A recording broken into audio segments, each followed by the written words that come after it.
You're watching Grts, and this is the news hour. First, the headlines. The First Lady shares the impressive gains made by the Gambia in the area of women empowerment with delegates at the Krang Montana Forum on Women and South-South Cooperation.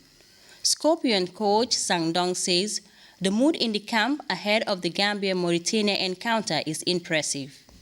Gambia Ports Authority strengthens the Port of Banjul's competitive edge by procuring cargo handling equipment worth close to €2 million. And Belgium's Prime Minister strikes a defiant note a day after suicide blasts in Brussels killed dozens of people and left several others injured, saying Belgians are determined to show strength and resolve. Well, viewers, those are your headlines with me, WINIFRED NICOL.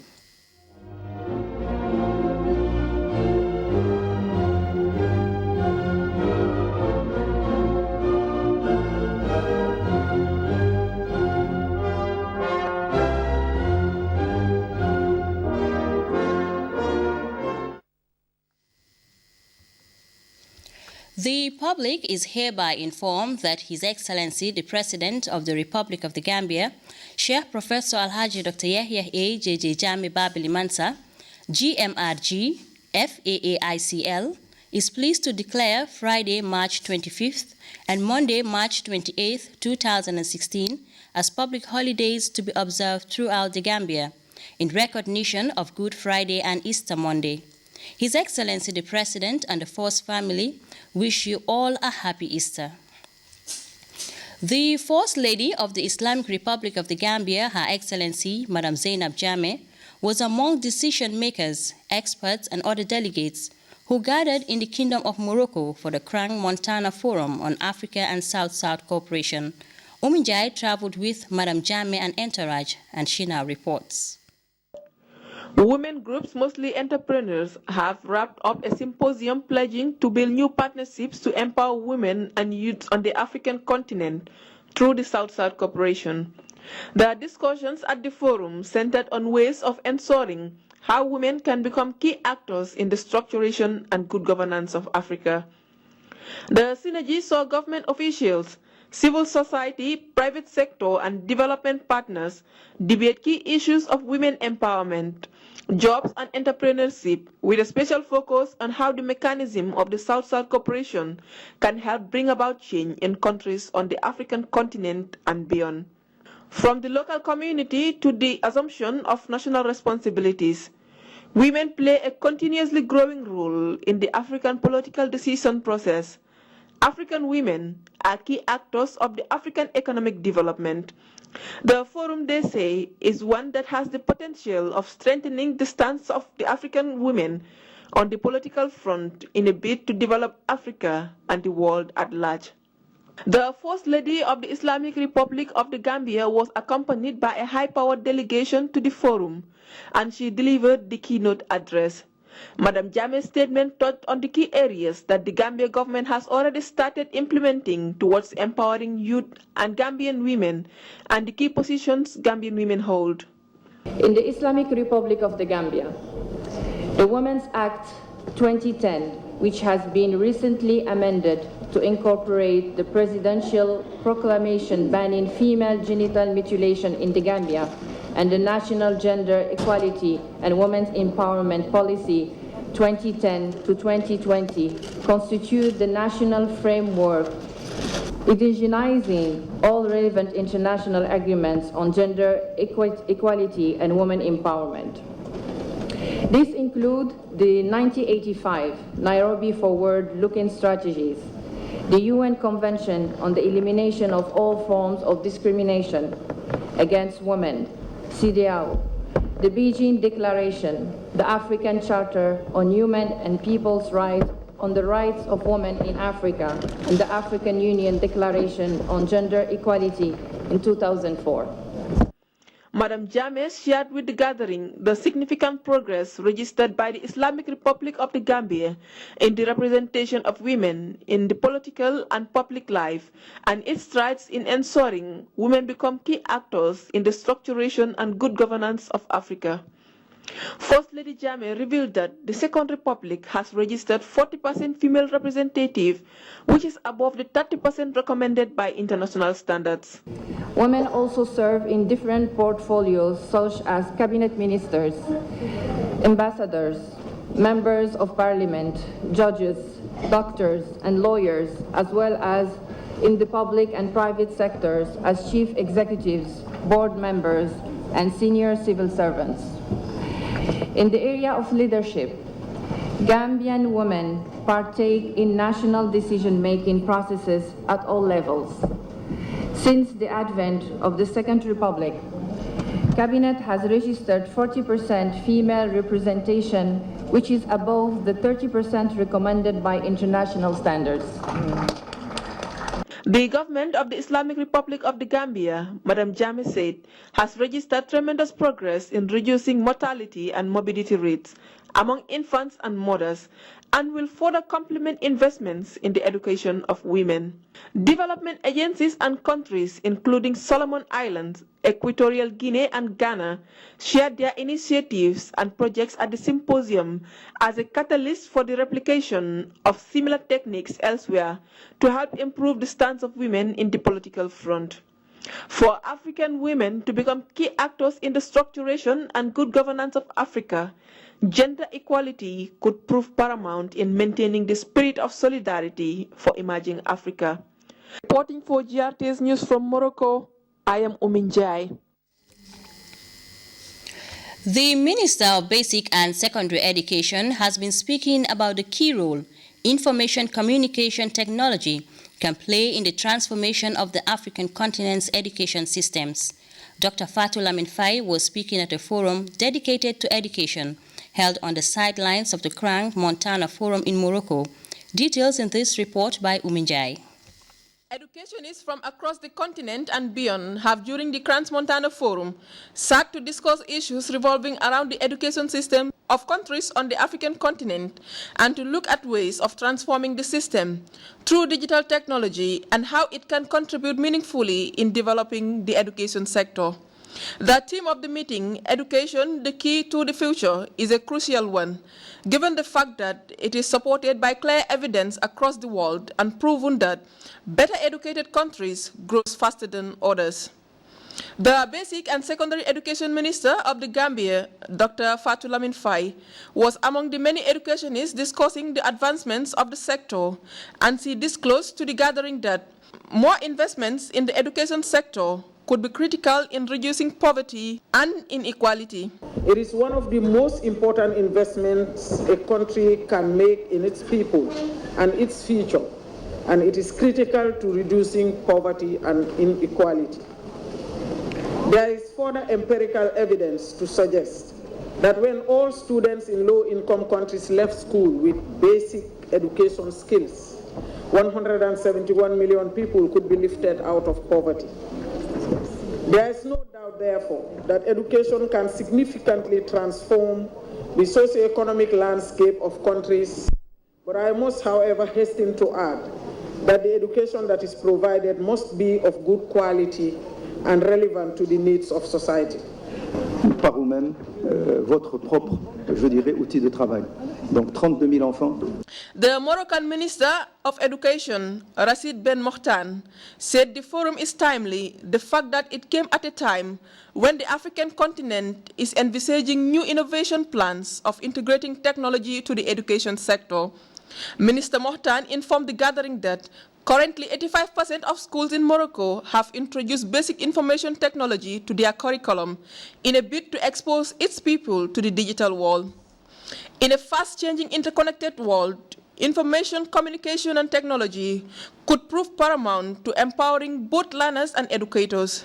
Minister Faye noted that the means of educational provision must keep at pace with the advances registered in information technology for efficiency and effectiveness of service delivery. One such facet in ICT is the use of digital technologies. These technologies have demonstrated their ability to empower educators in their mission of developing the next generation of lifelong learners, innovators, and global citizens. With an effective technology foundation and the right support, teachers gain powerful tools to deepen, accelerate, and enhance student learning. Students can research, create, communicate, and collaborate in ways that better prepare them for the world, the workplace, or higher education. Education is undoubtedly the key to the future and the driver to sustainable development. With more investments in digitalizing the domain, African countries can become a driver in promoting development across the world, but this can only be achieved through concerted efforts from all and sundry. Ominjai, GRTS. The €1.9 million European Union Gambia Drainage, Sanitation and Waste Management Project has been formally handed over to beneficiaries. The intervention, funded by the European Union through the EU Gambia Development Corporation, has the principal objective of preventing floods and enhancing sanitation and waste management. The ceremony, hosted by the West Coast region, as Louis Mendy reports, also saw the handing over of sanitary equipment to the 7 administrative regions of the country. In Brikama, government functionaries with stake in environmental protection, community elders, members of the United Nations system, and the EU ambassador to the Gambia celebrated the birth of the EU Gambia Drainage, Sanitation and Waste Management Project. The strategy is aimed at preventing floods in the country. It intends to implement the plan by providing technical support and material resources to beneficiary communities as captured in the 2 components of the project.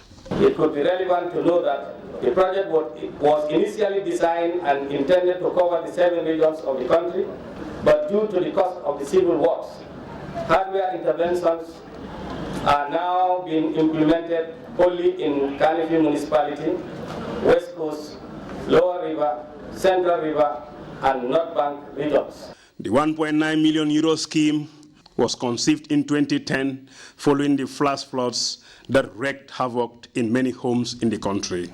I am therefore pleased to see that the dedicated and joint efforts of the European and the government of the Gambia contribute to important improvements in the livelihoods of people and for the benefit of communities in the Gambia.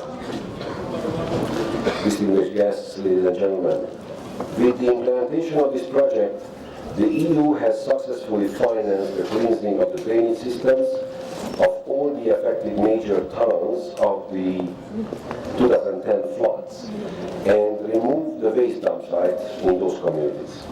The launch also witnessed the distribution of sanitation equipment to the 7 administrative regions to be used whenever the need arises. Each region and municipality went home with a tractor. The management committee of these materials should have a maintenance and sustainability plan if you want to ensure that the tractors serve the purpose and then the lifespan that they are supposed to serve. The Climate Change Minister Pa Usman Jaju officiated the ceremony. Honorable Jaju spoke about the importance of the sanitation equipment to the Gambia as a nation. The government of the Gambia is very well aware that the official launching of this project and the handing over of waste management equipment and tools to targeted hotspots in the regions would profoundly contribute to 1, improving waste disposal and sanitation for the targeted hotspots, 2, enhancing waste disposal and management initiatives and systems to reduce flood and disaster vulnerability and its associated impacts and increase the capacity assets of targeted hotspots, initiating the development of sustainable, functional sanitary and waste disposal infrastructure, and finally, most importantly, the project would strengthen the organizational and management capacities and capabilities of targeted user groups, communities that are also part of ongoing training within the framework of the project. Though launched on Wednesday, the EU Gambia Drainage, Sanitation and Waste Management Project is already operational, improving the drainage systems through cleansing, rehabilitation, construction of drainage canals, and structures in the 7 identified hotspot settlements in Brikama, Bara, Bundung, Soma, Bansang, Banjul, and Basse. The choice of these locations for cost intervention was identified according to priority ranking based on size of human population affected, extent of damage to existing infrastructures, especially housing stock, and general severity of the flood inundation impacts on the lives and livelihoods. The Land Minister Akibayo also graced the ceremony. Lauding the efforts of the sanitation project, Honorable Bayo cited the numerous hospitals built by the Jammeh administration as a manifestation of government stance on clean environment for a healthy nation. Minister Bayo cited the monthly cleansing exercise and the recent ban on the importation and use of plastic bags in the country to prove some points. Government and partners, he said, are doing their bit. Communities, on the other hand, should take up the challenge. Louis Mendy, GRTS. Gambia Ports Authority on Wednesday commissioned newly procured cargo handling equipment valued at close to 2 million euros. The package includes 3 stackers, Murphy tractors, trailers, and several forklifts. Asatu Jata reports the availability of the vital equipment will greatly enhance the Port of Banjul's competitiveness. The commissioning of the vital equipment supplied by a Swedish-based company comes barely a week after Gambia Ports Authority organized a 5-day training for its security officers and police officers stationed at the Port of Banjul. The package is therefore expected to greatly improve GPS ability to effectively and efficiently handle cargo, which will in turn have a lot of impact on business. The Gambia Ports Authority Managing Director stated that the procurement of the vital equipment speaks about GPS resolve to ensure that the ports of Banjul maintains its competitive edge. GPA in its drive to make sure that our service are delivered to expectation of our customers. In 2015, we've procured 2 additional restackers and 3 Dogmasters Murphy and 3 small forklifts to complement the existing fleet. This is in our quest to make sure that the Port of Banjul has the required equipment to operate as a port. Of course, one of the equipment is yet to arrive. Sanyan said GPA will continue to invest in equipment and port expansion. As we speak, Honorable Secretary General, on the right side of the building, head office, there is an extension of 18,000 square meters container terminal construction going on. This, when completed, will also improve the stacking pattern of our increased expected number of containers that are expected to pass through the Port of Banjul. GPA's Director of Technical Services urged operators and service technicians to ensure proper upkeep of the equipment to ensure sustainability. Francis Mendy recalled the hardship people went through before the coming of the machines. Finally, I would urge the management to continue on the good steps that they have started in the past, to train and retrain both operators and the service technicians, because we need to empower them, we need to give them the confidence to be able to handle this equipment. Esa Wali, a shipping agent, also agreed that those challenges are now history, but not without urging those who will operate the machines to take full ownership. The Secretary General, Office of the President, commended the GPA boss for being focused. In any production business of this nature, you have certain key inputs that determine the effectiveness, the efficiency, and the satisfaction of your output to your clientele. And these are the capital equipment that you use, the labor that you employ, both professional and technical, managerial and technical, but also in the peculiarity of your own business, the expansion of space for storage. I think these are the key critical inputs that determine what you do here in the ports as a business. The Secretary General, Dubbed Workers Union, Alaji Babukar Kold, described the development as a step in the right direction, citing its ability to increase productivity. Clearing and forwarding agents are equally happy about the development, which could have a telling effect on their line of business. Seeing the development of ports within the sub-region, the Gambia Port Authority is no exception. Now, having these equipments with proper management and maintenance, I believe it will definitely improve the service of the port, the turnaround time of vessels, and the clearance time. Sometimes we have congestion at the port, during the Kasu, Timber, and the peak period. And that's where we are very much disadvantaged when you don't have equipment. The port of Banjul handles 80% of business transactions in the country. This makes it very important to acquire top quality machines and give the operators adequate training to ensure proper and faster service delivery. Aissatou Jatta, GRTS. You are reminded that you are watching News Hour, and these are our headlines. The First Lady shares the impressive gains made by the Gambia in the area of women empowerment with delegates at the Krang Montana Forum on Women and South-South Cooperation. Scorpions coach Sang Dong says the mood in the camp ahead of the Gambia-Mauritania encounter is impressive. Gambia Ports Authority strengthens the Port of Banjul's competitive edge by procuring cargo handling equipment worth close to €2 million. And Belgium's Prime Minister strikes a defiant note a day after suicide blasts in Brussels killed dozens of people and left several others injured, saying Belgians are determined to show strength and resolve. Those are the headlines. News Hour continues in just a moment.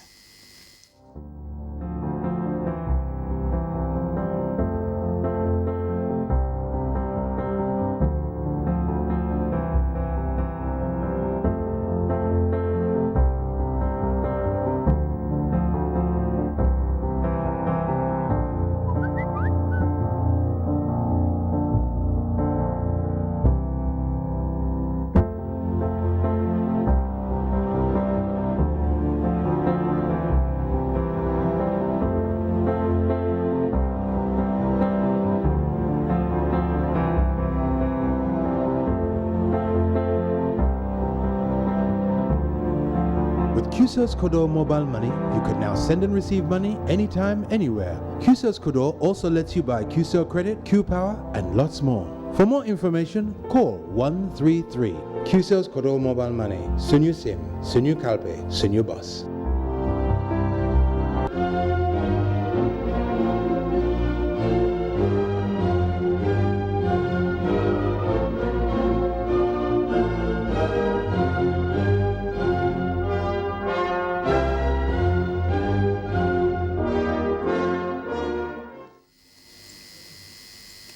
Welcome back. The Minister of Health and Social Welfare has also been outlining the impressive gains made in the drive to consign tuberculosis to history. Omar Sy also used his World TB Day statement to emphasize the need for collaborative efforts to eliminate the disease. He said it's both curable and preventable, but still remains a major threat to health. There has been major progress towards 2015 targets established within the MDG framework. The TB incidence rate has been falling worldwide for about a decade, meaning that the MDG target has been achieved globally.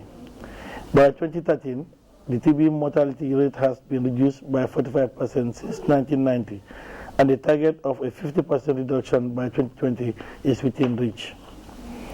Despite the progress made globally in meeting some of the MDG targets, TB remains one of the world's biggest threats. Fellow Gambians, His Excellency Chef Professor Dr. Alhaji Yahya A.J. Jammeh, the President of the Republic of the Gambia, recognized health as a central long-term driver of economic growth. People have to be healthy to be able to participate effectively in the development process.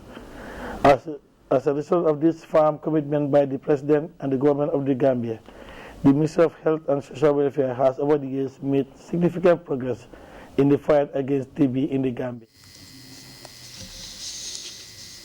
Health and Social Welfare Minister Omar Sy there reading a statement on World TB Day. The Gambia-China relationship has been hailed as a turning point in the history of the two countries after a 2-decade of hiatus. GRTS's Momodou Jallow spoke to Dr. Ismaila Cisse, a political science lecturer at the University of the Gambia, on what this means for Banjul and Beijing, and the prospect of both countries explore avenues to deepen cooperation and enhance diplomatic relations. Gambia and the People's Republic of China, PRC, our relationship is not new. The trajectory has been that of back and forth. Up to 1995, we were having ties with them, diplomatic ties with them, and that was kind of a mutual beneficial relationship. But after 95, the Gambia, like all other states, we always say in international relations, within countries, there are no permanent friends, but permanent interests. We realized that our interest was shifting. Our foreign policy goes towards Taiwan, that is the Republic of China, Taiwan. And up to 2013, that has been going on. So after that, 2013, we cut ties with Taiwan, also state interest at play here. And now recently, last week, we resumed diplomatic ties with PRC, with China, mainland China. And I think it was a very good foreign policy move on the side of the Gambian government. And it will have serious, very important ramifications, implications in terms of not only diplomacy, but also foreign policy, but also when it comes to development within the Gambia. Of China is an emerging superpower, there's no doubt about that, and it plays a very important role on the global stage. Now, looking at these new developments, what do you think can these two countries benefit from each other? PRC on the one hand and the Republic of the Gambia on the other? The benefits are mutual. I think it's like we say, it's a win-win situation. Both the Gambia will benefit from this relationship, and also PRC China will also benefit from this relationship. China is an emerging superpower. China wants to balance the power of the West in terms of allies. So geostrategically, China wants to have more allies so that they can counterbalance the power of the West. And having countries like Gambia, which plays a crucial role in international politics, is also an additional plus for China. So diplomatically, that's one. Politically also, China wants to ally itself with peaceful countries like the Gambia. Also, economically also, Gambia is also a small country, but it's an emerging market, and we have abundance of land that China might need for agricultural purposes, so it can benefit China. But I think also it's important also for us to see how it will benefit the Gambia. It will benefit the Gambia more, because I think this partnership should be made to be comprehensively strategic, so that the Gambia can benefit from it in a very comprehensive way in terms of energy sector, in terms of modernizing our fisheries sector, in terms of even education, because China is the biggest economy, I think, and having those kind of ties with China. And if you look at other countries like South Africa, Ethiopia, Kenya, Nigeria, they all benefit from China. And China has a three-pronged approach when it comes to dealing with African countries, which is trade, investment, and aid, largest, and we can benefit from these things. Also, when it comes to infrastructural development, the Gambia can also benefit from these things in terms of modernizing our infrastructure. But I think China has a policy for Africa, but African countries, we don't have a policy for China. I think that's where Gambia should be very careful in trying to craft a policy for China so that we can benefit from this partnership in a very comprehensive way. I think one of the things that Gambia can do is to kind of institute a special bureau whose mandate will be to kind of looking at how Gambia can benefit from this partnership in a strategic way, so that we don't follow the mistakes of other countries which have a relationship with China. But I think that the way they should be benefiting, they are not benefiting along that way. So I think Gambia has a role to play here in terms of thinking very carefully, making sure that this partnership is not only strategic, but it's also comprehensive, whereby it benefits not only China, but also the people of the Gambia. Terms of international relations and politics between countries, what these two countries have done here, how would you describe it in political science terms? I think it just shows the realist perspective of state interest. Although the cross-trade relations between China and Taiwan has been smooth recently. But China looks for their interest. Their interest, if they realize that their interest is to resume ties with the Gambia, even to the anger or to the anger of Taiwan, they'll do it. Gambia also realizes that it's in our interest to resume ties with diplomatic ties with China. It's also something that we have to do because it's in our interest. So in international relations, international politics, there are no permanent allies, there are permanent interests. And it's in our interest, and also the interest of China as well, to resume ties with the Gambia, and that's what we've done basically. China has a policy of non-interference. China doesn't interfere into the domestic affairs or into the domestic governance systems of countries they're dealing with. And I think, just like we say, don't throw stones in a glass house. So China itself has been criticized for having violated human rights issues within China. So they don't interfere and tell governments what to do. So that's a policy. It's a policy of non-interference. Every state has their policy. That's how China deals with it, with people. They don't interfere with and also they don't come with conditionalities, 8 conditionalities, democratize, do this, do that. They just let live and let live. They just deal with you at that level whereby it's a strategic partnership whereby both countries can benefit. But what you do in your country, China has no say in that. What they do in their country, we have no say in that. So China has that policy, and if you want to deal with China, you have to accept that policy. And you are the experts in these fields. What theories is China pursuing by not interfering in the internal affairs of other countries? What is pursuing its interests? China has a 3-pronged policy. What is aid, investment, and trade. In fact, they are telling you that up to 2000 and up to the turn of the century,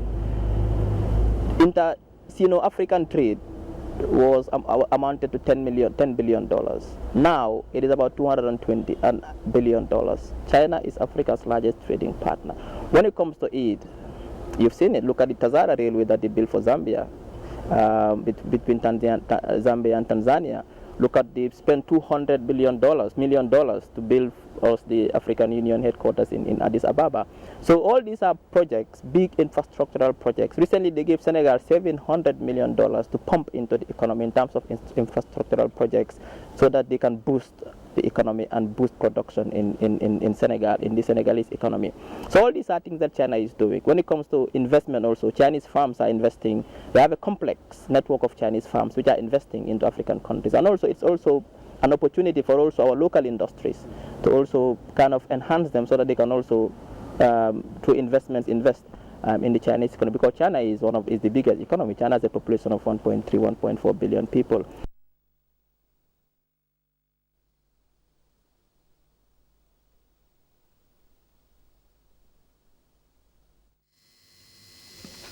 "20 young entrepreneurs have graduated from the Startup Incubator Center, a project launched by the American Chamber of Commerce in the Gambia.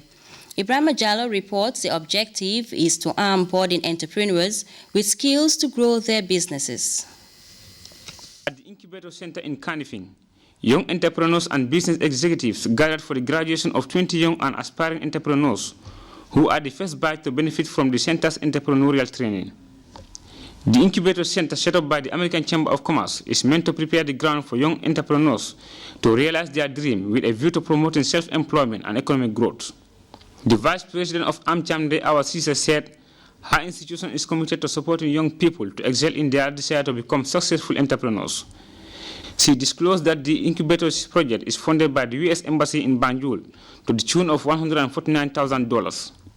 The U.S. Ambassador to the Gambia, Caroline Patricia Alsop, said the embassy recognized the importance of Incubator Center in exploring young people's talents for different entrepreneurial engagements. She emphasized President Barack Obama's willingness to supporting global entrepreneurship for economic development. The project manager, Aliou Jallo, called for support and partnership from the private sector to support the center in its endeavor. He outlined plans to recruit another batch of trainees from other regions in the country. Defatu Sisa is one of the graduates. She expressed her delight at completing the training. The outgoing business starters are expected to utilize the knowledge gained to maximize their businesses in their respective areas of investments. Ibrahim Jallo, GRTS News. The Africa RICS capacity has organized a 2-day forum to validate and customize a draft document that would help predict the impact of natural disasters such as droughts on Africa countries. The document, called the Africa RICS View and RICS Transfer Module, if completed, would enable the Gambia, a founding member of the Africa RICS capacity, access financing in a very efficient and timely manner through insurance. Mamadou Diallo has more on that. The West Africa sub-region, particularly countries of the Sahel, are faced with major challenges, not least the threat posed by the effects of climate change on people and the environment. These countries often experience inadequate rainfall, a phenomenon that impacts negatively on the livelihoods of the people, most of whom are farmers. It is against this backdrop that the African Union set up a specialized agency called the Africa RICS Capacity in 2005 to confront the challenges posed by such natural disasters. The agency Tuesday gathered stakeholders to an important meeting to validate a draft document that, if finalized, will enable government to respond to drought swiftly and in a timely manner. We have a very sophisticated model to predict the impact of a drought event at the current stage. So the group that you see gathered here today are looking to make sure that that model is ready to be used, and we review this on an annual basis. We did the same thing last year, and the government took out insurance against drought to make sure that in the event that there is a drought, they are able to support the affected populations within a few weeks at the end of the rainfall season. This, according to the country coordinator of the Africa RICS Capacity, Amadou Diallo, could prove invaluable in the event of a drought, which the Gambia, like other Sahel countries, is prone to. The impact of a drought in this country is more severe than any type of natural disaster. And you know, when there is a drought, almost every sector, including the country's economy, suffers. So for government to transfer that risk to an insurance company, an African-based insurance company, is definitely very important. And it enables the government, to feel comfortable that when there is a potential disaster in terms of a drought, there is a fallback mechanism. The Minister of Environment, Climate Change, Water Resources, Parks and Wildlife, Pausman Jajo, who was recently nominated to the governing board of the ARC, said the Gambia, as a founding member of the agency, will continue to work ardently to insure the country against natural disasters. The document will later be presented to the Ministers of Finance and Economic Affairs, Abdou Koli, and Environment, Climate Change, Water Resources, Pausman Jaju, for approval. Mamadou Diallo, GRTS News. The quest to revive and preserve the Gambia's diverse and rich culture for the benefit of present and future generations has prompted the Mothers Club of Willingara Lower Basic School to come up with Cultural Festival, where the traditions of various ethnic groups were showcased. Buba SMCC was there, and he now reports. The Mothers Club of Willingara Lower Basic School, in collaboration with the school and partners, organized a colorful cultural festival, primarily to revive and preserve the rich African culture, targeting the pupils. The headmistress, Mrs. Boydo Balde, expounded on the significance of culture in human existence, and in particular for the younger generation. She therefore applauded the organizers for the initiative, assuring them of her institution's resolve towards the attainment of their objective in creating the idea of culture education amongst the pupils in her school. Mrs. Balde further thanked the parents for their patronage.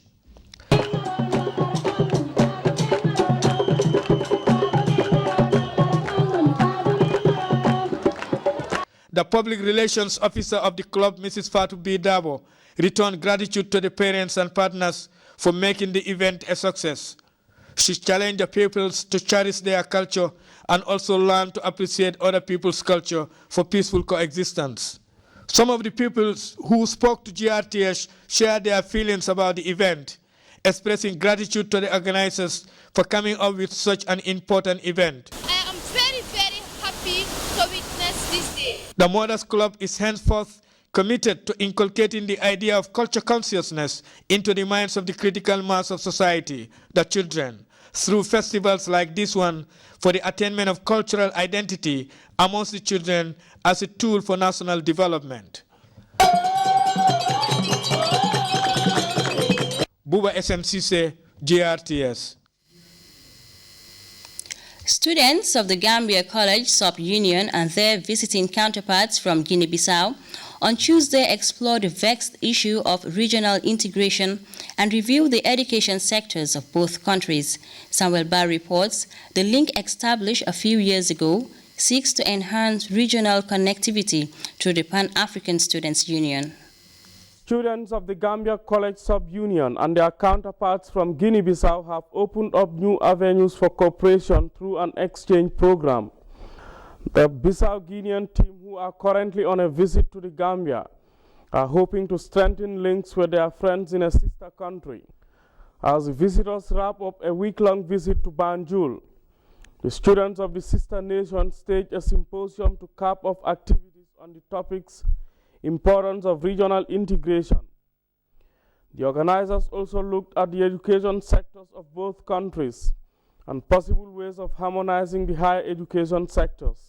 We are going to implement this program, and then when we go back, we are going to talk about this program to our leaders so that they can implement it. As you said, the region integration is very good. That is very important, you know, and because we have just discussed about this education, what we can do to improve our education. We are here now for about 6 days, and today is our I can call this the main program. That is, we call on a symposium where we will have topics such as the importance of regional integration and also a review of the educational system of both nations. We believe, looking at these calling ministries that are involved and their ambassador who we visited the first day that they arrived, will be very, very important and instrumental in like the memorandum of understanding that we are looking forward to sign with them. The cooperation is reported to have moved up several gears, and the roadmap, they believe, will only require stronger synergies and coordination. When these people came, they did not forget us. They also called us as we have started everything, so that we show them the direction of where to go and where not to go. And this, we have already done that. And still now, I'm with them until these people leave. And from here, when these people have left, Senegalese people also are coming. Students of higher education from the Gambia and Guinea-Bissau, which is very positive, because if you talk about regional integration, we these academicians, we look at it from different theories. One of the main theories we look at it is the neo-functionalist theories, which says integration is best achieved if you take one sector and get a positive out of it, then there'll be a positive spillover from that sector to the other. So these people are taking a very good approach. Like if you take education, for example, if we West Africans or members of the ECOWAS take education, for example, see how best we work together, synergize, merge our programs together. If we register success in it, this can have a positive spillover in maybe culture or in agriculture and the like. So I think this is a very good step that we have students from the Gambia and Guinea-Bissau working together. Officials of the Bissau-Guinean embassy in the Gambia called it a great move. We need to have regional integration to make sure not only Minister of Education to benefit from it, but all ministries.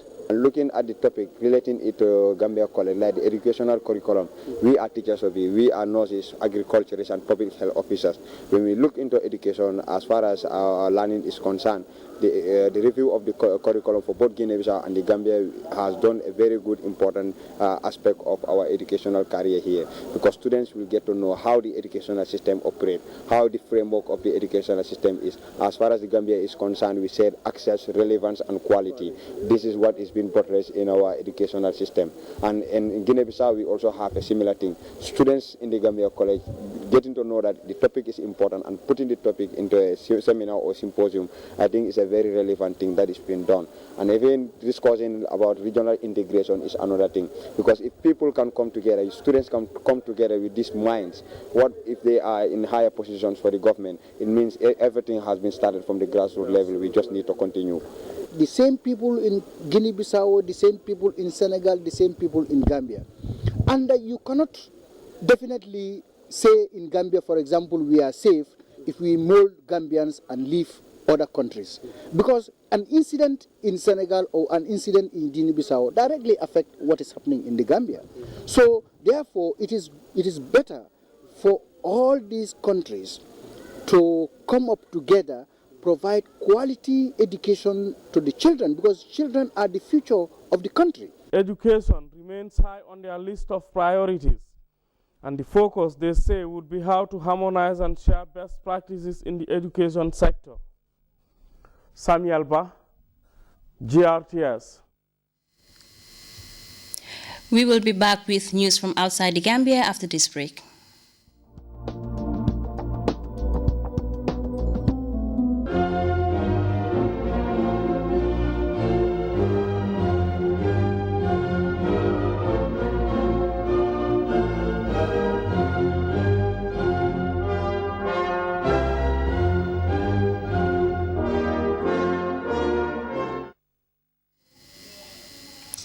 Welcome back.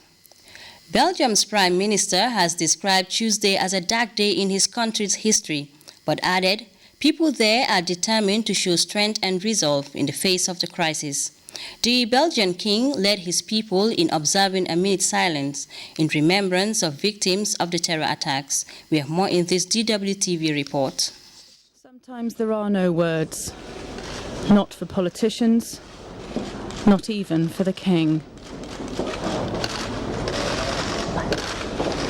This is the airport where the first two bombs hit. It will remain closed for at least another day. Flowers at the metro, target of the third bomb.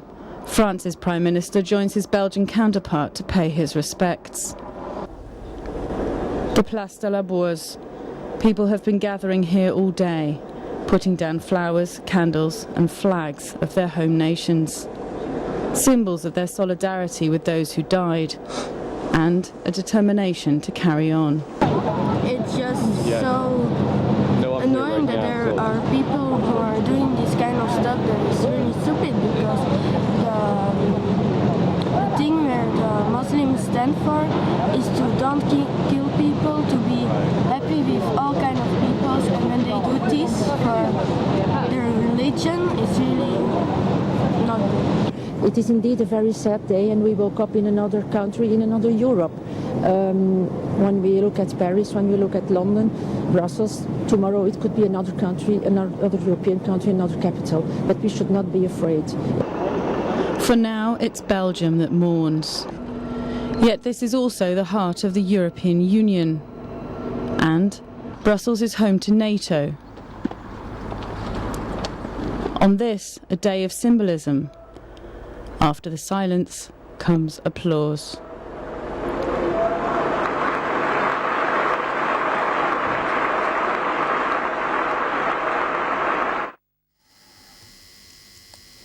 The United Nations Refugee Agency has dealt a blow to the European Union's efforts to stem the flow of migrants into Europe. It says it will no longer help transfer migrants and refugees to detention centers in Greece. Thousands are stranded there and are to be sent back to Turkey under a new deal between Ankara and Brussels. On the Greek-Macedonian border, the situation is desperate. Some locals there have been doing all they could to help. Let's look at this DWTV report for more on the raging controversy. It's 8 o'clock. Alexandros and Espina Tombolidis are having dinner as usual. But for the last 3 days, the Greek couple have been joined by a rather unusual group of guests. 18 members of a refugee family from Syria who found shelter in their house. I can really feel their happiness. These people hadn't taken a shower for 18 days. I did laundry 27 times and I still have 2 loads left. All of their stuff was full of mud.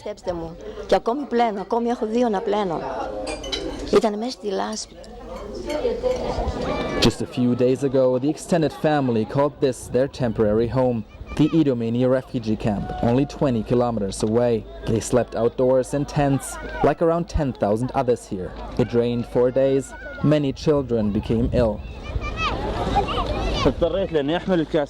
Come here and look at this. Every night I'm taking this cup. I have to take the water like this and put it outside. Despite promises from Brussels and Athens to build temporary accommodation, conditions here have not yet improved. Many here still hope they will be able to continue their journey. We are simply stuck and we cannot go back. Of course, we don't want to live like this, but we have no money. What else should we do? For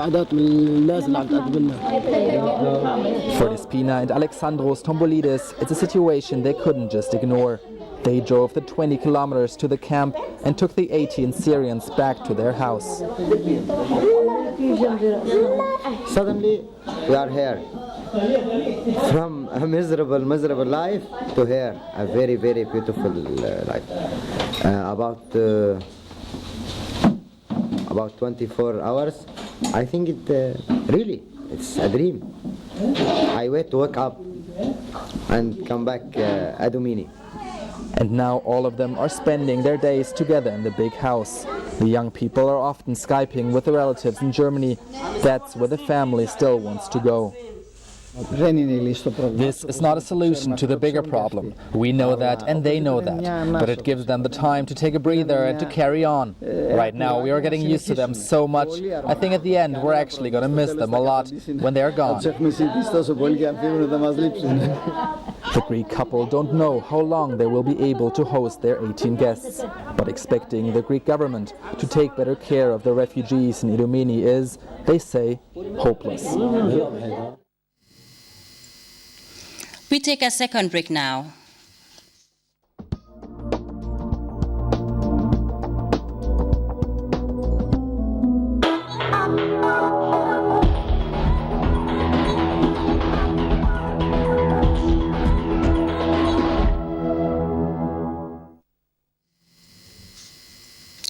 Welcome back, and over now to sports. With just under 2 days before the Gambia-Mauritania game, Coach Sangdong has hailed the mood in Scorpions camp as impressive. He made the comments in Bor, where the team was camped. Momodo S. Jallo brings us to speed with the Scorpions' preparations ahead of Friday's game. The Scorpions of the Gambia this evening left where they will lock horns with the Morabitans of Mauritania. The Scorpions spent the past 3 days camped in the Senegalese town of Mbour, where Coach Sangdong was expected to assemble all his players before their final destination to Nouakchott to face Mauritania in the 2017 African Cup of Nations qualifiers. Friday's showdown between the two West African minnows remains very crucial for the two sides' desperate quest for a maiden appearance at the African Cup of Nations. The Gambia sits second from bottom in the group with a single point from 2 games, having drawn and lost to South Africa and Cameroon respectively, whilst Mauritania occupied second spot in the group with 3 points from 2 games. Cameroon top Group M with 6 points, and South Africa surprisingly sits bottom of the table with 1 point. The Bafana and the Indomitable Lions will lock horns in the other game. It will be Coach Sangdong's first game in charge of the team after his reappointment as the Scorpions boss, replacing Raoul Savoy, whose 8-month spell with the Scorpions ended without a win. Despite repeatedly maintaining that he wants to rebuild and rebrand the national team, the new Scorpions boss is eyeing for the perfect start. It will certainly be a tough test for Sang and his charges, facing a Mauritanian side which is no longer the whipping boys of the sub-region and coming into Friday's encounter, buoyed by their resounding 3-1 win over South Africa, which is a warning to any opponents. No, we have to win Gambia to qualify the second round. So, but we have to make everything good. Football is fair play. So much we have to play good to win Gambia and qualify to second round. We beat South Africa before in the qualifier round. And we make good match against Cameroon. You remember that? So we have to win Gambia. Sang had his first training session in Bur on Monday, availing him the opportunity to meet some of the players for the first time. But one notable absentee was Modou Seka Barrow, and this was what the coach has to say when quizzed about the late arrival of his star player. I think it has been very good for us because everything was well organized, which is we've got a very good accommodation, food, training field, everything is just perfect. The only thing is we haven't got all the players in-house presently. Who are those players that are missing at the moment? Presently, players coming from England, which is Barrow, Ibu, and Kerriel are missing, and they missed their flight from Lisbon, and maybe they will be coming this evening. What is responsible for the delay or for them missing their flights to Dakar? I don't know, because I'm offline presently, because I'm not using any phone, but the team manager and the sports council representative and the GFA executive member, they're in touch with them, and they just inform us they missed their flight last night. They should have been here for about 12:30, before 1 o'clock. These people were at the airport waiting, and they just found they were coming with Kebasise. Kebasise is here, and I think we're going ahead with our preparations, and we're looking forward to receive them as soon as possible. But the Swansea winger has since last night linked up with the rest of the team. For midfielder Demba Savage, out of 10 players from Europe, it is a must-win game for the Scorpions. That's simple, but we have to work hard for it. It's not going to be easy as they thought.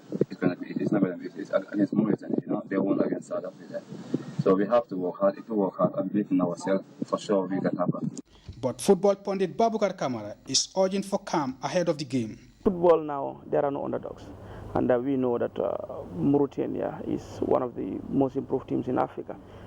In the last qualifiers, in the Africa Cup of Nations qualifiers, that is, they defeated South Africa of all people, African champions in 1996, 3-1.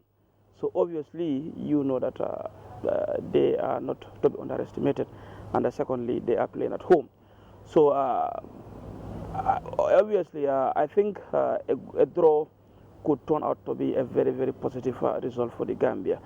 So definitely, in as much as I'm calling for caution, I think a victory or even a draw could boost our chances of the rebuilding process. The last meeting between the two sides was in 2015, with the Gambia winning 1-0 in a friendly match at the Independence Stadium. Can the Scorpions sting the Murabitans of Mauritania again? Momodes Jallo, GRT Sports. And before we take leave of you, a recap of the day's main stories. The First Lady has been sharing the impressive gains made by the Gambia in the area of women empowerment with delegates at the Krang Montana Forum on Women and South-South Cooperation. Scorpions coach Sang Dong has said that the mood in the camp ahead of the Gambia-Mauritania encounter is impressive. Gambia Ports Authority has strengthened the Port of Banjul's competitive edge by procuring cargo handling equipment worth close to 2 million euros. And Belgium's Prime Minister has struck a defiant note a day after suicide blasts in Brussels killed dozens of people and left several others injured, saying Belgians are determined to show strength and resolve. Well, viewers, that was all in this edition of the News Hour. From me, WINIFRED, NICOL, and the entire team, thanks for the pleasure of your company. Do stay with us and enjoy a range of interesting programs.